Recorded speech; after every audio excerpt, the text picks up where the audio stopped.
And then you have the way you MC, and I've observed you not just on our event early this year, but other events. It's fairly, what do you call it, smooth. That's You interesting. transition between different sessions, Okay. which is, I think, which is the critical part of an MC role, just to the handover, passing the baton on to the next one, and that handover. And I've observed that has to be smooth so that people, because you're driving a big car, and people are sitting in the car, and then you don't need to give them jokes. So so the people sitting in the behind say, "Are we there yet?" No, we're just slowly going around. Yep. And then that transitioning is fairly smooth and then softer. So could you also talk about that? What's your process? How do you, when you take a gig to run an MC for an event, how do you understand? Because if that's an outlier of you never done that sector before, that's not your audience. That's not your typical comfort zone. So how do you manage that? Yeah, I like your analogy. I really like the chauffeur analogy, So you're there to keep the transition smooth, to make sure the whole experience is incident-free. You're there to make sure the audience feels safe in your presence.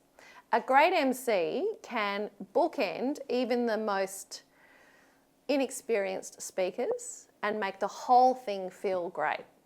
I'll give you another analogy. Ever been to a school play and the kids on stage are giving you the impression that there's probably one who knows their lines and the rest have no idea and absolutely anything could happen? Do you feel safe? You might feel amused, but you don't feel safe. As opposed to a professional production on stage, you feel really safe in their presence because you know that the professional performers have taken the time, they've learned their lines, and nothing awkward's going to happen.